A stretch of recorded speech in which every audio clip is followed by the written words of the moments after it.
Hey guys, Eurozia here, and I'm back for the 8th episode reaction of Attack on Titan Season 3, Part 2. Now, if you'd like to see the reaction, it's right below in the description. Just click on the link and enjoy, and I'll be doing my discussion mostly, all of it in the YouTube video. So, here we go. Now, the the amount of information dump in this episode was crazy. Like you can even see it in my reaction. Like I had no time to think about anything because like they would reveal something and then something ridiculous will happen right after, and I'm just like, I need to process things. But okay, let's start from the beginning. The beginning is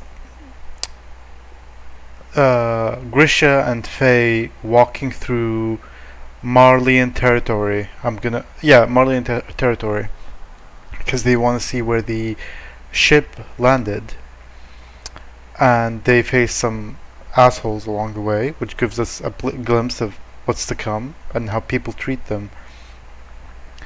But then they get to the where the ship landed, and they meet these two Marleyan officers who question them. Grisha is willing to take Faye's punishment along with his own, which he does. He gets a really horrible beating. And the other officer is like, "Here, Faye, I'll take you back to your home." And I'm like, "Oh, she's gonna be fine. Yeah, at least she's okay." Not the case. Literally, the next scene with just a small narration. Oh, she just didn't come home. She was found by the river dead. So they come to their to his parents' house. They tell him what happened, and they lie. Obviously, they don't tell him what happened. Um, and you see his mom she's done. She's like clocked out. But the dad is like, "Oh, we thank you so much for, telling us that our daughter's dead. You're very." Anyway, he's like thanking them.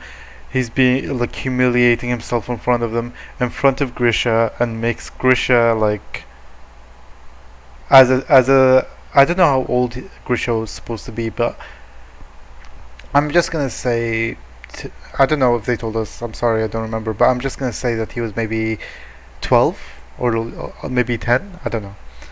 But like, can you imagine seeing that when you were that age and knowing that you didn't do anything wrong? You just walked outside and seeing that he is angry, and you can see the freaking rage in his eyes. So they tell his dad to start teaching Grisha about how the world works and everything. And that's when we start learning about the history and about Ymir. So they're saying that Ymir was a girl who made a deal with the devil to become a titan, and then she enslaved like her and her race, who are Eldians, enslaved people, just ravaged the world until Marley stole 7 titans and took over. So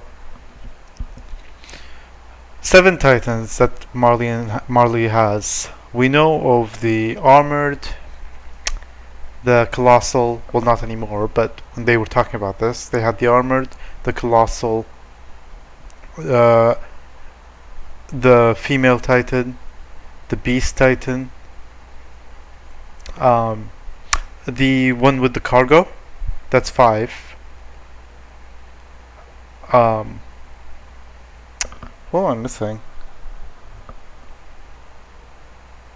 Ymir's titan, which is 6. No, that it's. I'm pretty sure we only know about 6 from their side right now, and then there's the founding, and then there's Eren's titan. So that's 8. So there's one we don't know about yet. But anyway, So that's what happened, and Grisha doesn't accept any of this because, well, he just doesn't accept that they need to be punished because of what happened 1700 years ago, like, or however long it's supposed to be. And his dad is a piece of garbage, like worst dad, uh, like seriously. Like it's I hate when they show parents like this because if you're not gonna protect your child above your own like self-interest, then you shouldn't be having children. That's just how it works. But anyway, his dad is a piece of shit. Moving on. Grisha grows up. He takes over the clinic. He's 18 at this point, and he comes into contact with the restorationists, who one of them claims that he's a patriot, which we keyword patriot. That's what he wrote in the book last episode when he said, "I hope whoever finds this is a fellow patriot." They tell him about how Faye really died, which is I'm sure I know he knows that she was killed by them, but like the fact that they literally sicked their dogs on her, like a little girl, like less than 10, and just watch her get eaten by the dogs is so disgusting. It's just so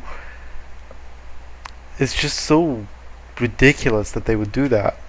And him knowing that is definitely going to push him over the edge.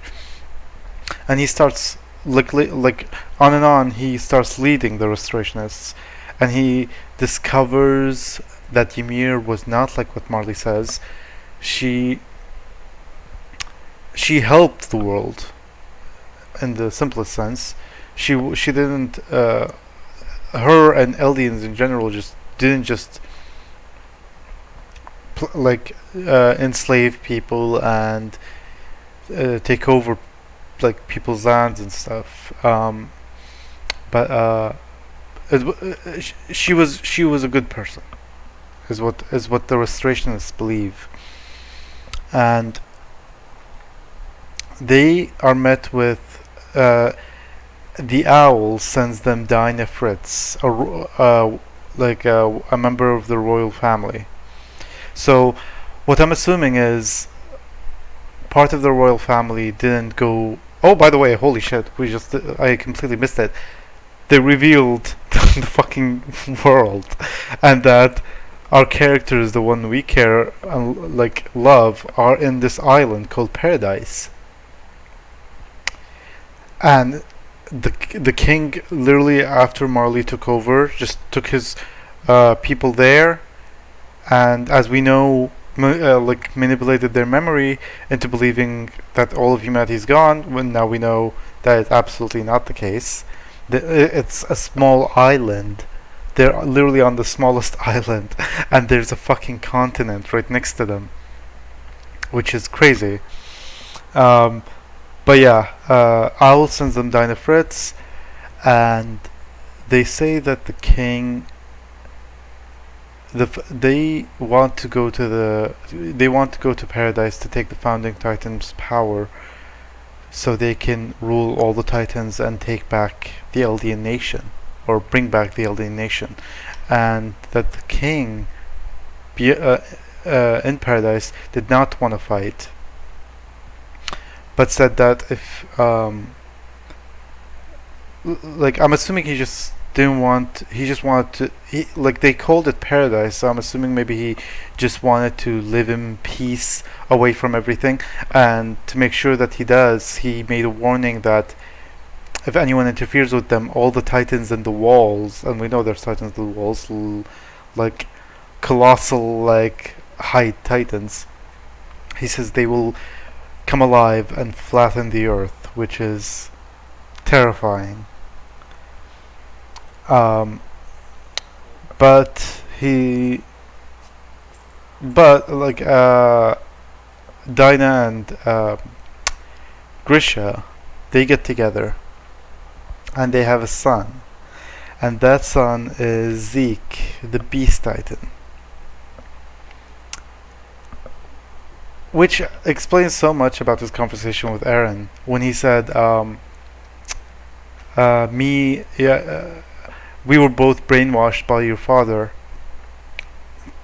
So it makes sense that Zeke would say that to Aaron now because he was brainwashed.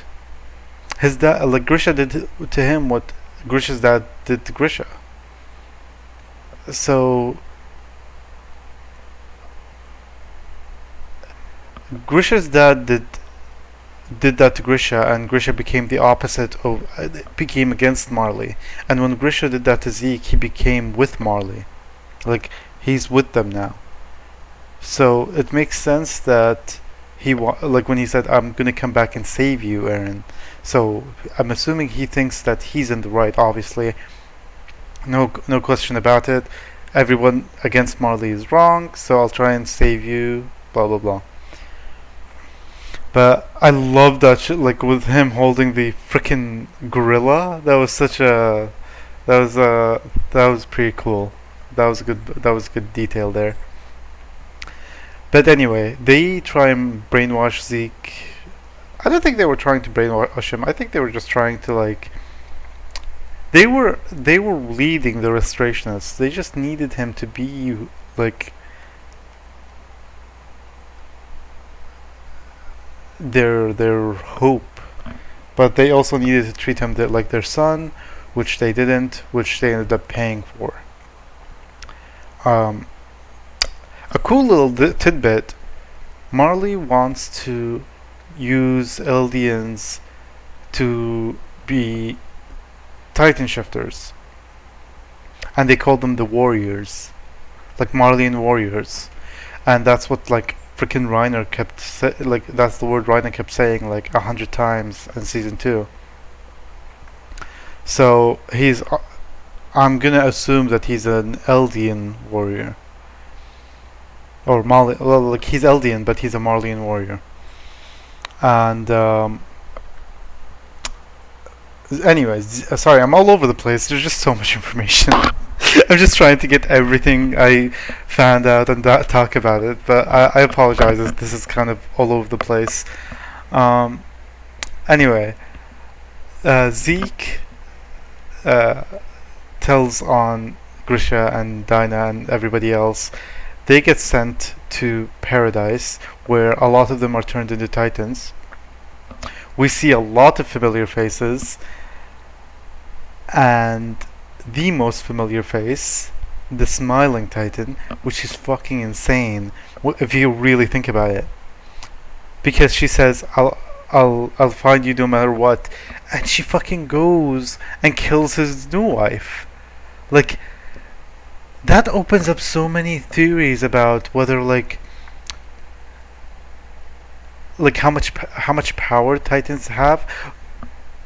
But it's crazy. I mean, there were theories about that anyway from the OVA with Elise's Notebook.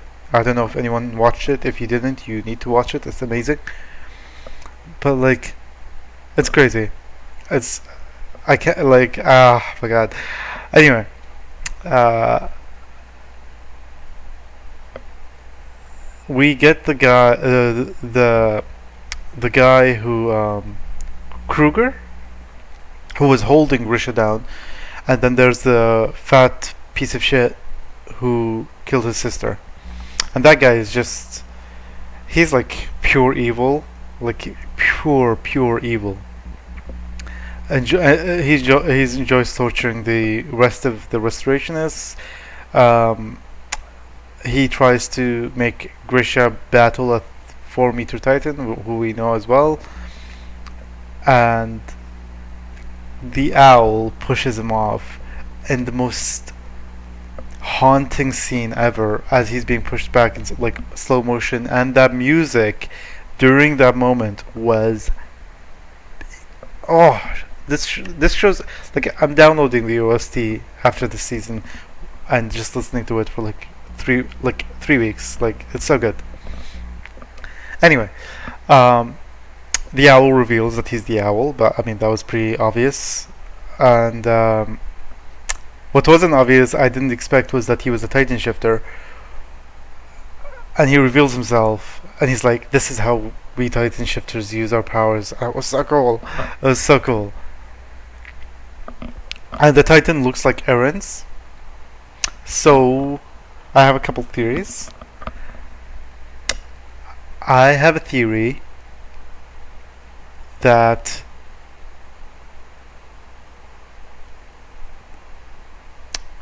we know that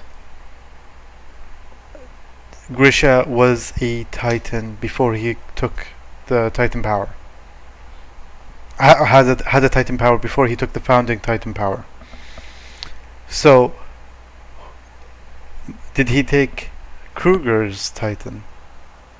And that's why Kruger's Titan looks like Eren's, because it is Kruger's Titan. Oh, I don't know. It's just, I think Grisha's gonna eat that guy, but I don't know why. I'm not sure, but we'll see.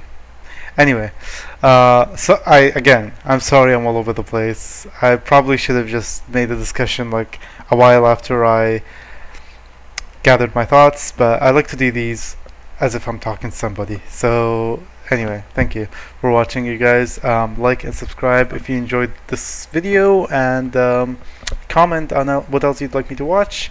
And thank you for watching.